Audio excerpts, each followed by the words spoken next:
മണ്ഡലം ആദരണീയനായ യോഗത്തിന്റെ ഉദ്ഘാടകൻ PCC പ്രസിഡന്റ് ഈ കീഴേയൂർ നാടിന്റെ മകൻ കൂടിയായ അഡ്വക്കേറ്റ് കെ പ്രവീൺകുമാർ, പ്രിയപ്പെട്ട ശ്രീ രാജേഷ് കീഴേയൂർ, പ്രിയപ്പെട്ട ശ്രീ മുൽക്കിഫിൽ, പ്രിയപ്പെട്ട NS Mansoor, Shri KP Raghavendran master, Shri TK Gopalan, Shri KK Dasan, Shri KC Rajan, Shri Sasi Paroli, Shri Ramachandran, Shri MK Suresh Babu, Shri DV Prajith, Shri K Rajitha, Shri Balan, Shri D Unnikrishnan master, Shri M Rameshan master, Shri Savitha, Shri KP Surendran teacher, Shri PK Govindan, Shri NT Sivanandan, പ്രിയപ്പെട്ട കീഴേയൂർ മണ്ഡലം കോൺഗ്രസ് കമ്മിറ്റിയുടെ ഭാരവാഹികളെ, പ്രിയപ്പെട്ട സഹോദരി സഹോദരന്മാരെ, പൊതുജനങ്ങളെ, എല്ലാവർക്കും നമസ്കാരം. അതിലെ തന്നെ കേരളത്തിന്റെ മുൻ മുഖ്യമന്ത്രി ശ്രീ VS അച്യുതാനന്ദന്റെ നിര്യാണത്തിലുള്ള അഹൈന്ദവമായ ദുഃഖം ഈ വേദിയിൽ രേഖപ്പെടുത്തി. നിങ്ങൾ വളരെ വിപുലമായി എൻ്റെ പിതാവിൻ്റെ ഓർമ്മ ദിവസം ഇവിടെ നടത്തുന്നത് കാണുമ്പോൾ എങ്ങനെ നന്ദി പറയണം എന്ന് എനിക്ക് 18, 19, 20 തീയതികളിൽ നിങ്ങൾ നടത്തുന്ന 21 അങ്ങനെ 3 ദിവസങ്ങളായി നടത്തിയ കൃത്യമായ പരിപാടികൾ, വളരെ വിപുലമായ പരിപാടികൾ, അദ്ദേഹത്തിന്റെ ഓർമ്മ നിലനിർത്തുവാൻ വേണ്ടി നിങ്ങൾ ചെയ്യുന്ന എല്ലാ കാര്യങ്ങളെയും ഹൃദയത്തിന്റെ ഭാഷയിൽ ഞാൻ നിങ്ങൾക്ക് നന്ദി രേഖപ്പെടുത്താൻ ആഗ്രഹിക്കുകയാണ്. ഇവിടെ ഈ പരിപാടി നിങ്ങളുടെ പ്രസിഡന്റ് ശ്രീ K പ്രവീൺകുമാറിന്റെ നിർബന്ധത്തിലാണ് ഞാൻ പറഞ്ഞത്. പക്ഷെ ഇവിടെ പങ്കെടുക്കുന്നതിന് മുമ്പ് അദ്ദേഹത്തിന്റെ കോൺഗ്രസ് പ്രസ്ഥാനത്തിനോടുള്ള വലിയ സ്നേഹം, നമുക്ക് ആരോടെങ്കിലും സ്നേഹം പ്രകടിപ്പിക്കണമെങ്കിൽ എങ്ങനെയാണ് പ്രകടിപ്പിക്കുക? നമുക്ക് ആരോട് ഇഷ്ടം തോന്നിയ ചിലപ്പോൾ കൊടുക്കും, പ്രസ്ഥാനത്തിനോട് പ്രസ്ഥാനത്തിനോട് സ്നേഹമുണ്ടെങ്കിൽ ആ പ്രസ്ഥാനത്തിന് വേണ്ടി എന്തൊക്കെ ചെയ്യാൻ സാധിക്കും അതൊക്കെ ചെയ്യും. ഈ പ്രസ്ഥാനത്തിന്റെ ഘടനയോടായി അദ്ദേഹം പ്രവർത്തിക്കുമ്പോൾ ഈ പ്രസ്ഥാനത്തിനോടുള്ള അദ്ദേഹം സ്നേഹം പ്രകടിപ്പിച്ചത് ഈ പ്രസ്ഥാനത്തിന് വേണ്ടി ഇന്ത്യയിലെ തന്നെ മികച്ച DCC നിർമ്മിച്ചുകൊണ്ടാണ് എന്നുള്ള കാര്യത്തിൽ ഈ ഒരു ഓർമ്മ ദിവസം ഇവിടെ നിൽക്കുമ്പോൾ ഈ പ്രാവശ്യം അഡ്വക്കേറ്റ് K പ്രവീൺകുമാർ ആണെങ്കിൽ അടുത്ത ഓർമ്മ ദിവസം എക്സ്ട്രാ ആയി വേറെ എന്തെങ്കിലും കാണും എന്നുള്ള പ്രതീക്ഷയാണ് എനിക്കുള്ളത്. അത് MLA മാത്രമല്ല, അതിലും മേലെ ആകട്ടെ എന്നതാണ്. കാരണം കോഴിക്കോട് പ്രാവശ്യം നമുക്ക് ജയിച്ചേ പറ്റുള്ളൂ. കോഴിക്കോട് എല്ലാ സീറ്റും ജയിച്ചേ പറ്റുള്ളൂ. അതിന് നേതൃത്വം കൊടുക്കുന്ന ആളാണ് പ്രവീൺകുമാർ. ആ തരത്തിൽ ഉള്ള ഒരു പ്രവർത്തനം ഇവിടെ കാഴ്ചവെച്ചേ മതിയാവുള്ളൂ. കാരണം കോൺഗ്രസിന്റെ കോട്ടയാണ് കോഴിക്കോട്, കോൺഗ്രസിന്റെ ശക്തി കേന്ദ്രമാണ് കോഴിക്കോട്, കോൺഗ്രസിന്റെ ഏറ്റവും ആദരണീയരായ നേതാക്കന്മാരെ സംഭാവന ചെയ്തിരിക്കുന്ന, കോൺഗ്രസിന് സംഭാവന ചെയ്തിരിക്കുന്ന സ്ഥലമാണ് കോഴിക്കോട്. അവിടെ തീർച്ചയായിട്ടും കോൺഗ്രസിന് തിരിച്ചുവരവ് ഉണ്ടായേ മതിയാകുന്നുള്ളൂ. തിരിച്ചുവരവ് വന്നേ പറ്റത്തുള്ളൂ. കാരണം ഇവിടെ കോൺഗ്രസിന് അധികാരത്തിൽ വരേണ്ട ആവശ്യകതയുണ്ട്. തീർച്ചയായിട്ടും കോൺഗ്രസിലെ പാർട്ടി, കോഴിക്കോട് പാർട്ടി അതിനനുസരിച്ച് ഉയരും എന്നുള്ള പ്രതീക്ഷയാണ് എനിക്കുള്ളത്. നിങ്ങൾക്കറിയാം, 9 വർഷമായി ഇടതുപക്ഷം ഭരിക്കുകയാണ്. അവിടെ നിന്നൊരു വ്യത്യാസം ഉണ്ടാവണമെങ്കിൽ കോഴിക്കോട് മാറ്റം വേണം. അവിടുത്തെ വ്യത്യാസം ഉണ്ടാവണമെങ്കിൽ ആലപ്പുഴയിൽ മാറ്റം വേണം. അവിടുത്തെ ഒരു വ്യത്യാസം ഉണ്ടാകണമെങ്കിൽ തൃശ്ശൂരിൽ മാറ്റം വേണം. അവിടുത്തെ ഒരു വ്യത്യാസം ഉണ്ടാകണമെങ്കിൽ തിരുവനന്തപുരത്ത് മാറ്റം വേണം. അതുകൊണ്ട് കോഴിക്കോട് നിന്നാണ് മാറ്റം ആരംഭിക്കാൻ പോകുന്നത്. അത് നേതൃത്വം കൊടുക്കാൻ പോകുന്നതും ഇവിടുത്തെ DCC പ്രസിഡന്റ് ആകും എന്നുള്ള കാര്യത്തിൽ എനിക്ക് യാതൊരു സംശയമില്ല.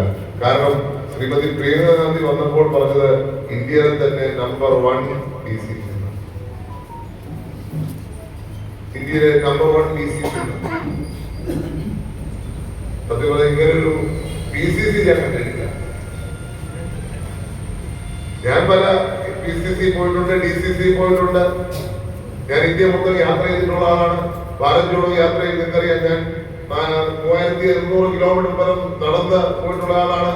പല DCC PCCയും ഞാൻ 20 വർഷമായി പ്രവർത്തിക്കുന്ന കണ്ടിട്ടുണ്ട്. പക്ഷെ ഇങ്ങനെ PCC പോലും വിരോധമായി കാണുന്നു. അപ്പോൾ അത്രയ്ക്ക് മികച്ച രീതിയിൽ കോഴിക്കോട്ടെ സത്യം പറഞ്ഞ ഞാൻ ഇത്രയും വിചാരിച്ചില്ല. ഞാൻ അവിടെ ചെന്നപ്പോഴാണ് അവിടുത്തെ ഫ്രണ്ടൽസിനുള്ള അംഗീകാരം, ഇവിടെ ഉണ്ടായിരുന്ന നേതാക്കന്മാർക്കുള്ള അംഗീകാരം, അവിടെ കൂടി വരുന്ന ഓരോരുത്തർക്കുള്ള അംഗീകാരം DCC പ്രസിഡന്റ് വരച്ചു വെച്ചിരിക്കുകയാണ്. ഇനി നമുക്ക് ഒരു സംഘടനാ ചട്ടക്കൂട് കൂടി വളർത്തിയെടുത്ത് നമ്മുടെ നാടിന് പുതിയൊരു രൂപം. എന്താണ് പുതിയ രൂപം? ആദരണീയനായ നമ്മുടെ നേതാവ് രാഹുൽ ഗാന്ധി അദ്ദേഹം പുതുപ്പള്ളിയിൽ എന്റെ പിതാവിന്റെ ഓർമ്മയിൽ വന്നപ്പോൾ പറഞ്ഞ വാക്കുകൾ എനിക്ക് മറക്കാൻ പറ്റുന്ന കാര്യം. നിങ്ങളെ തന്നെ കൊന്ന് അല്ലെങ്കിൽ നിങ്ങളെ തന്നെ നിയന്ത്രിക്കണം. എന്തിനാ? ഇവിടുത്തെ പൊതുപ്രവർത്തകർ ഇവിടുത്തെ ജനങ്ങളുടെ പ്രശ്നങ്ങൾ മനസ്സിലാക്കണം. സ്വയം അത്യാഗ്രഹത്തെ നിയന്ത്രിക്കണം, സ്വന്തം ദേശത്തെ നിയന്ത്രിക്കണം. സ്വന്തം എല്ലാവരും ഉള്ളതും നിയന്ത്രിച്ചാൽ മാത്രമേ നമ്മുടെ മുന്നിൽ നിൽക്കുന്ന ജനതയുടെ വികാരം മനസ്സിലാക്കാൻ സാധിക്കത്തുള്ളൂ. എന്റെ പിതാവിനെ അനുസ്മരിച്ചുകൊണ്ട് പറഞ്ഞ കാര്യമാണ്. അക്ഷരാർത്ഥത്തിൽ എത്ര നല്ല രീതിയിൽ അദ്ദേഹത്തെ ശ്രീ രാഹുൽ ഗാന്ധി പഠിച്ചു എന്നുള്ളതിന് തെളിവാണ്. അത് എനിക്ക് വലിയൊരു പാഠമായിരുന്നു അദ്ദേഹം അത് പറയുന്നത്. ഞാനത് ഇപ്പൊ നമ്മൾ പറഞ്ഞാൽ മാത്രം പോലും അദ്ദേഹം പറഞ്ഞ പോലെ നമുക്ക് പ്രസംഗിക്കാൻ സാധിക്കും, നമുക്ക് ചിലപ്പോൾ എഴുതാൻ സാധിക്കും, നമുക്ക് ചിന്തിക്കാൻ സാധിക്കും. പക്ഷെ പ്രസംഗത്തിലുമല്ല, ചിന്തയിലുമല്ല, എഴുത്തിലുമല്ല കാര്യം. പ്രസംഗിക്കാൻ എത്ര മനോഹരമായി പ്രസംഗിക്കാം, ചിന്തിക്കാൻ നമ്മൾ മനോഹരമായിട്ട് ചിന്തിക്കാം, എഴുതാനാണെങ്കിൽ മനോഹരമായ ഭാഷ, എത്ര മനോഹരമായ ഭാഷ വേണമെങ്കിലും നമുക്ക് എഴുതാൻ നല്ല ആളുകൾ എഴുതിപ്പിക്കാം. പക്ഷെ എഴുതിയോണ്ടും കാര്യമില്ല, പ്രസംഗിച്ചോണ്ടും കാര്യമില്ല, പ്രവൃത്തിയിലാണ് കാര്യമെന്നാണ് ശ്രീ രാഹുൽ ഗാന്ധി ഇവിടുത്തെ ഓരോ കോൺഗ്രസുകാരനെയും ഉപദേശിച്ചു പോയിരിക്കുന്നത്. നമുക്ക് ആ പ്രവൃത്തിയുടെ സമയമാണ്. നമ്മുടെ മുന്നിൽ നിൽക്കുന്ന പാവപ്പെട്ടവന് എന്ത് ചെയ്തു കൊടുക്കാൻ സാധിക്കും? നമ്മുടെ മുന്നിൽ നിൽക്കുന്ന സാധാരണക്കാരന് അവരുടെ പ്രശ്നം എങ്ങനെ പരിഹരിക്കാൻ സാധിക്കും? സത്യം പറഞ്ഞാൽ ഈ ഒരു അനുസ്മരണം, ഒരു മാസം നീളുന്ന അനുസ്മരണം എല്ലാ ജില്ലയിലും വെച്ചിരിക്കാം. മറ്റന്നാളെ ഞാൻ പാലക്കാടാണ്. ഈ അനുസ്മരണം വെച്ചിരിക്കുന്ന എനിക്കൊരു ഓർമ്മപ്പെടുത്തലായിട്ടാണ്. നിങ്ങൾക്ക് മാത്രമല്ല, നിങ്ങളെ സംബന്ധിച്ച് അദ്ദേഹത്തെ നിങ്ങളുടെ മനസ്സിൽ അദ്ദേഹം ഒന്നുമുണ്ട്. പക്ഷേ ഇവിടെ പ്രവീണേട്ടൻ പറഞ്ഞ ഓരോ വാക്കും എന്റെ ശക്തിയിലാണ് തറയ്ക്കുന്നത്. പ്രവീണേട്ടന്റെ ഓരോ വാക്കും ഞാൻ ഓരോ അനുസ്മരണം കേൾക്കുമ്പോഴും ഞാൻ എന്നെ തന്നെ ഓർമ്മപ്പെടുത്തും. എനിക്ക് വലിയൊരു ഉത്തരവാദിത്വം അദ്ദേഹം ഏൽപ്പിക്കുന്നുണ്ട് എന്നുള്ളത്. ആ ഉത്തരവാദിത്വം ഞാൻ ഏറ്റെടുക്കാൻ തയ്യാറാവണം. എന്താണ്? മറ്റുള്ളവരെ കരുതുന്ന കാര്യത്തിൽ, മറ്റുള്ളവർക്ക് സഹായം കൊടുക്കുന്ന കാര്യത്തിൽ എന്റെ മുന്നിൽ വരുന്ന ഒരു വ്യക്തിയെ പോലും നമുക്ക് സഹായം കൊടുക്കാതെ വിടാൻ എങ്ങനെ സാധിക്കും? ഒരിക്കലും സാധിക്കുന്നില്ല. അതുകൊണ്ട് തന്നെ എനിക്കൊരു ഓർമ്മപ്പെടുത്തൽ കൂടി ആയിട്ടാണ് ഞാൻ ഈ അനുസ്മരണ ചടങ്ങുകൾ വെച്ചിരിക്കുന്നത്. കാരണം അതുപോലെ നിങ്ങളുടെ പ്രതീക്ഷയും എന്റെ പുറത്ത് ഉണ്ട് എന്ന് എനിക്കറിയാം. കഴിഞ്ഞ ദിവസം ഞാൻ നോക്കിയപ്പോൾ വടകരയിൽ ഒരാൾ അവിടെ വന്നിരിക്കുക. വടകരയിൽ നിന്ന് എന്റെ അടുത്ത് പറഞ്ഞു, സാർ ഒപ്പിട്ടൊരു കാര്യമാണ്, സാറും ഇല്ലിയാപ്പള്ളി സാർ ഒപ്പിട്ടൊരു കാര്യമാണ്, കളക്ടറിന് നിർദ്ദേശം കൊടുത്തിട്ടുണ്ട്. പക്ഷെ 10 വർഷം കഴിഞ്ഞു, ഇന്ന് ജപ്തി നടപടിയിലേക്ക് വന്നിരിക്കുക. അപ്പൊ ഞാൻ പറഞ്ഞു, ഞാൻ വീണ്ടും ഒന്ന് ഞായറാഴ്ചയായതുകൊണ്ട് ആരും കാണില്ല, ഫോൺ എടുക്കത്തില്ല, അതുകൊണ്ട് ഞാൻ ഇന്ന് ഇവിടെ വരുന്നു എന്ന് പറഞ്ഞപ്പോൾ ഉസ്താദിന്റെ അവിടെ അദ്ദേഹം വീണ്ടും വന്നു. ഞാൻ അപ്പം തന്നെ ജയറാമിനെ വിളിച്ചു പറഞ്ഞു. അങ്ങനെയാണ് കേരളത്തിലെ ജനങ്ങൾ പ്രതീക്ഷ വെച്ചിരിക്കുന്നത്. എനിക്കതിനകത്ത് ഉയരുവാൻ സാധിക്കുമെന്ന് എനിക്കറിയില്ല. പക്ഷെ നിങ്ങളോടൊപ്പം നിങ്ങളുടെ പ്രശ്നങ്ങൾ സജീവമായി എന്റെ പിതാവ് കണ്ടതുപോലെ ഉണ്ടാവണമെന്നാണ് ആഗ്രഹിക്കുന്നത്. പക്ഷേ എല്ലായിടത്തും എനിക്ക് ഓടിയെത്താൻ സാധിക്കണമെന്നില്ല. പക്ഷെ അതേപോലെ ജനനേതാക്കന്മാർ ഇവിടെ നിന്ന് ഉയർന്നു വരാൻ പോവുകയാണ്. നിങ്ങളുടെ DCC പ്രസിഡന്റിനെ പോലെ ഉള്ള ജനനേതാക്കന്മാർ ഉയർന്നു വരുമ്പോൾ അവർക്ക് ഉമ്മൻചാണ്ടി എങ്ങനെ പ്രവർത്തിച്ചോ അതുപോലെ പ്രവർത്തിക്കാൻ സാധിക്കും എന്നുള്ളതാണ് എനിക്ക് യാതൊരു സംശയമില്ലാതെ പറയാൻ സാധിക്കുന്നത്. ഉമ്മൻചാണ്ടിയുടെ പിൻഗാമി ആരാണെന്ന് ചോദിച്ചാൽ ഉമ്മൻചാണ്ടിയുടെ പിൻഗാമി ഉമ്മൻചാണ്ടിയെ പോലെ പ്രവർത്തിക്കുന്ന ഓരോരുത്തരും, ഇവിടുത്തെ ഓരോ കോൺഗ്രസ് പ്രവർത്തകരും ഓരോ നേതാക്കന്മാരും ഉമ്മൻചാണ്ടിയുടെ പിൻഗാമിയാണ് എന്ന് നിസ്സംശയം എനിക്ക് പറയാൻ സാധിക്കും. അങ്ങനെ നോക്കുമ്പോൾ പ്രവീൺ ചേട്ടനും ഉമ്മൻചാണ്ടിയുടെ പിൻഗാമിയാണ്. അദ്ദേഹത്തിന്റെ കമ്മിറ്റ്മെന്റ് ഈ പാർട്ടിയോട് ഞാൻ പറഞ്ഞു, ആ കെട്ടിടത്തിൽ കാണുവാൻ സാധിക്കും. അങ്ങനെ ഓരോ പാർട്ടിക്കാരനെയും കരുതുന്ന ഒരു പ്രസിഡന്റ്. അദ്ദേഹം MLA ആയാൽ നാളെ നാടിൽ നിന്ന് മന്ത്രിയോ നേതാവോ ആയാൽ ഒരു സംശയവും വേണ്ട, ഉമ്മൻചാണ്ടി എങ്ങനെ പ്രവർത്തിച്ചോ അങ്ങനെ തന്നെ പ്രവർത്തിക്കും എന്നുള്ള കാര്യത്തിൽ സംശയമില്ല. നമ്മളിലാണ് ഈ പറഞ്ഞതാണ് ഭഗവാൻ കൃഷ്ണൻ പറഞ്ഞ കാര്യങ്ങളുള്ളൂ. കർമ്മം ചെയ്തുകൊണ്ടിരിക്കുക.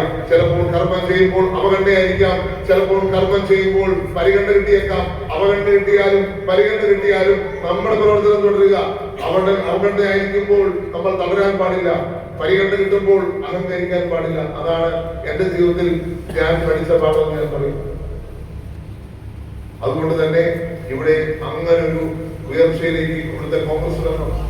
ഇവിടുത്തെ മലബാറിലെ കോൺഗ്രസ് വളരെ ശക്തമായ കോൺഗ്രസ് ആണ്, പാർട്ടിയോട് കമ്മിറ്റ്മെന്റ് ഉള്ള കോൺഗ്രസ് ആണ്. ഇവിടെ സൂചിപ്പിച്ചു 3000 വീടുകളുടെ കാര്യം. പക്ഷെ അവിടുത്തെ പാർട്ടിക്കാരുടെ കമ്മിറ്റ്മെന്റ് അവര് കൂടെ നിന്ന് രാവിലെ വെളുപ്പിനെയും ഒക്കെ വൈകിയും ഒക്കെ അവരും നടക്കാൻ തയ്യാറായി. അതാണ് മലബാറിലെ കോൺഗ്രസ്. ഇവിടുത്തെ ഓരോ ചെറുപ്പക്കാരനും ഈ പാർട്ടിക്ക് വേണ്ടി ജീവിതം മാറ്റി വെച്ചിട്ടുള്ളവര്.